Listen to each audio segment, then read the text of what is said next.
देशभक्त पर पॉलिटिक्स का ड्रामा जब हम कवर करते हैं तो कोशिश हमारी यही रहती है कि हम बायस्ड रहें और हमारा बायस फैक्ट की तरफ हो, देशभक्ति की तरफ हो, एकता और हमारे संविधान की तरफ हो। बॉलीवुड पर जब हम किसी भी मूवी का सोशियो पॉलिटिकल रिव्यू करते हैं तो कोशिश हमारी यही रहती है कि हम मूवी के एलिमेंट्स के बारे में बात करें, लेकिन स्टार्स नहीं देते हैं। और ना ही मैं आपको यह बताता हूं कि जाओ ये पिक्चर देखो या ये पिक्चर गलती से भी मत देखो। लेकिन आज पहली बार यह रूल तोड़ने का खुद ही मन कर रहा है, क्योंकि पिक्चर ही ऐसी है और यह सिचुएशन ही ऐसा है।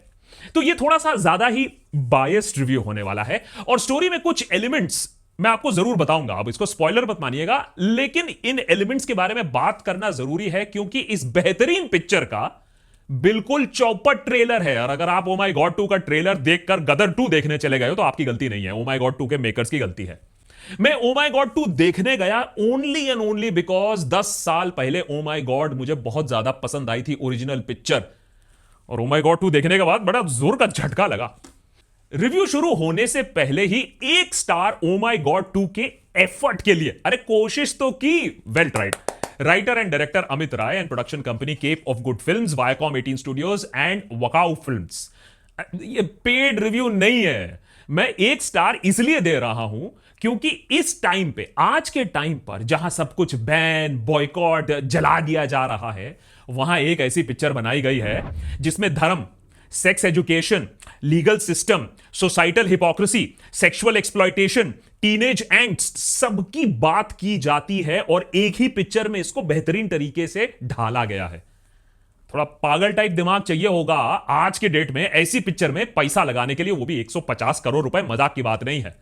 और ऐसी पिक्चर वो वाली पिक्चर है जो डे 1 में या उससे पहले ही बैन हो जाती है। और आज के लोगों को वैसे में भी तो केरला स्टोरी के झूठ पर टिकट खरीदने में ज्यादा मजा आता है। हमारी सोसाइटी के बारे में पिक्चर देखना, हमारी हिपोक्रेसी के बारे में पिक्चर देखना कहां होता है आजकल के डेट में। देशभक्त पर हमने अक्सर बॉलीवुड को कोसा है, बहुत सारी खरी कोटी सुनाई है कि टैलेंट का, रिस्क टेकिंग का, स्टोरी लाइंस का कैसे गला घोटा जा रहा है। साथ ही साथ नेपोटिज्म तो है ही बॉलीवुड में। लेकिन ओ माई गॉड 2 आपको 1 दशक पहले ले जाता है, जहां बॉलीवुड क्रिएटिव बाउंड्रीज को तोड़ रहा था, नए थीम्स को एक्सप्लोर कर रहा था। 2012 का विकी डोनर पिक्चर याद है? आयुष्मान खुराना और यामी गौतम की करियर बना दी थी उस पिक्चर ने। और यही इंडिया, हमारी इसी इंडिया ने एक स्पर्म डोनर की स्टोरी को सुपर डुपर हिट बनाया था।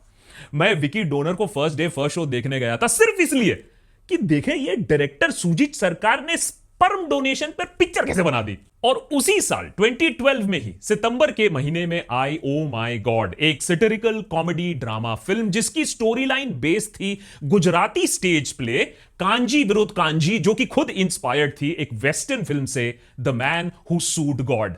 उस पिक्चर में परेश रावल प्ले करते हैं कांजी लाल मेहता, एक मिडिल क्लास गुजराती नास्तिक। एक भूकंप आता है उनके शहर में और सिर्फ उन्हीं का दुकान टूट जाता है। कांजी क्रोध में खुद भगवान के खिलाफ ही केस कर देते हैं और फिर अक्षय आते हैं कृष्ण भगवान का रूप लेकर। यह सैटिरिकल मूवी हमारे पाखंडी बाबाओं और मौलवियों की खबर लेता है कि लोगों के धार्मिक भावनाओं के साथ वो कैसे खेलते हैं और खूब पैसा बटोरते हैं, खूब पावर बटोरते हैं अपने पास। 2012 में यह मूवी काफी डेयरिंग थी, तो देखना यह था कि ओ माई गॉड पार्ट 2 आज के इंटॉलरेंस के जमाने में धर्म और धर्म गुरुओं पर क्या उन पर सवाल उठा भी सकता है। वेल, उसका जवाब है नो, यह करना मुमकिन नहीं है, किसी के लिए भी नहीं है। खत्म हो जाओगे, बैन हो जाओगे, जल जाओगे, हाँ उसको छोड़ दो। लेकिन फिर भी ओ माई गॉड 2 एक बहुत अहम, बहुत पेचीदा मामला, एक बहुत ही सेंसिटिव टॉपिक को उठाता है और उसे बहुत अच्छी तरीके से हैंडल करता है, वीव करता है। और तब भी इस सेंसिटिव हैंडलिंग के बावजूद इस पिक्चर को आदि पुरुष के दुर्घटना के बाद सेंसर बोर्ड ने बहुत बारीकी से देखा और 27 कट्स लगाए और अडल्ट पिक्चर की रेटिंग भी दे दी। हालांकि इस पिक्चर में बहुत सारी ऐसी चीजें हैं, बहुत सारी ऐसी मैसेजिंग है जिसका संज्ञान टीनेजर्स को होना चाहिए। यह पिक्चर टेक्निकली टीनेजर्स को देखना चाहिए, लेकिन उनके लिए बैन कर दिया है। लेकिन टीनेजर्स हैं, उनको अगर यह पिक्चर देखना हो तो वो अपना कुछ तरीका निकाल ही लेंगे। ए सर्टिफिकेट आप देते रहो।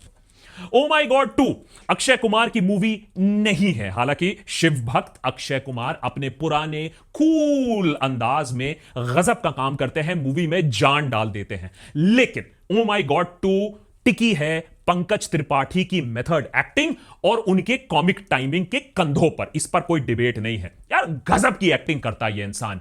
त्रिपाठी है कांति शरण मुदगल, जिनकी जिंदगी और जिनका बिजनेस दोनों ही शिव भक्ति के इर्द गिर्द चलता है। उनकी खुशहाल जिंदगी में तब भूचाल आ जाता है जब उनका लड़का विवेक स्कूल में उसको बुली किया जाता है, उसे गलत इंफीरियरिटी कॉम्प्लेक्स उसके अंदर पैदा की जाती है और सही काउंसलिंग ना मिलने की वजह से, सही इंफॉर्मेशन ना मिलने की वजह से वो गलत मेडिकेशंस लेता है और स्कूल के टॉयलेट में मैस्टरबेशन करते हुए पकड़ा जाता है। स्कूल के बिगड़े बच्चे इसको रिकॉर्ड करते हैं बाथरूम में, इसको सोशल मीडिया पर फिर वायरल कर देते हैं और कांति शरण मुदगल और उनके पूरे परिवार को सोशल बॉयकॉट की जिल्लत झेलनी पड़ती है। As a matter of fact situation ऐसी डेवलप होती है कि विवेक 2 बार सुइसाइड करने की कोशिश भी करता है। पंकज त्रिपाठी एक मिडिल क्लास फादर की तरह समझ नहीं पाते हैं कि इस सिचुएशन से कैसे निपटा जाए। एंटर अक्षय कुमार। पहले तो भगवान शिव थे, फिर कट्स के बाद और सेंसर बोर्ड की हिदायत के बाद शिव दूत का रूप बनकर वो आते हैं धरती पर।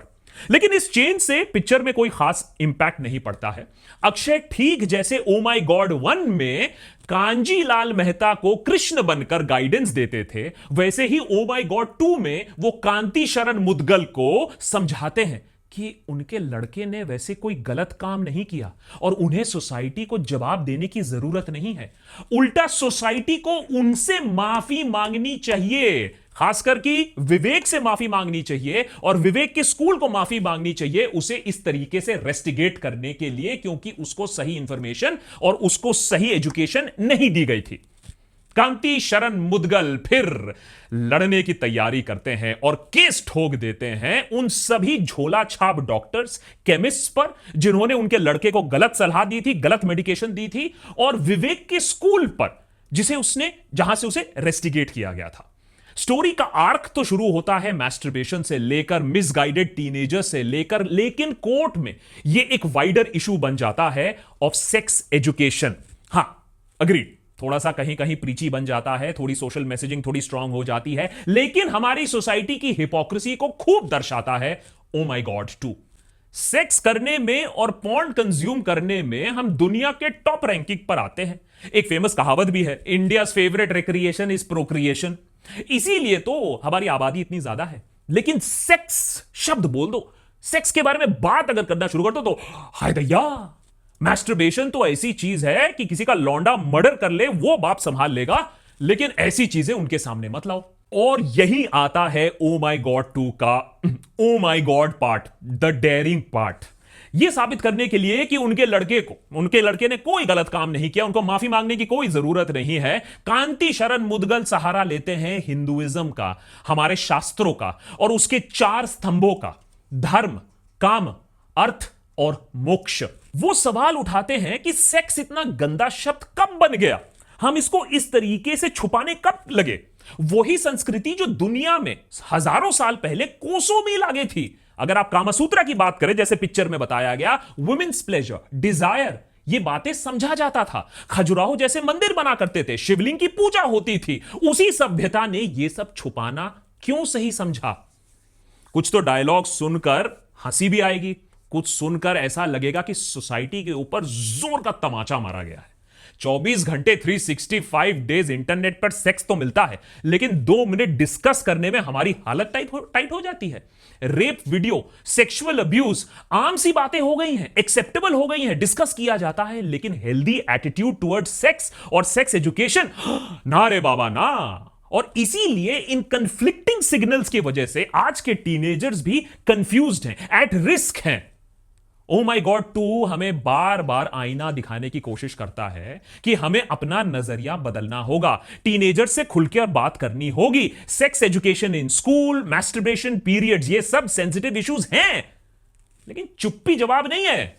और कैसे ब्रिटिश अंडर लॉर्ड मैकॉले ने अपनी एजुकेशन पॉलिसीज के चलते हमारे एजुकेशन सिस्टम को विक्टोरियन स्टाइल में प्रूडिश बना दिया था। आज यूरोप में तो सेक्स एजुकेशन होता है, उन्होंने अपना प्रूडिशनेस छोड़ दिया है, लेकिन हम वहीं फंसे के फंसे पड़े हैं मैकॉले के जमाने में। क्योंकि ओ माई गॉड 2 एक सोशियो रिलीजियस सटायर के साथ साथ एक कोर्टरूम ड्रामा भी है, तो इसमें हमारे सिस्टम के कई सच भी दर्शाए गए हैं।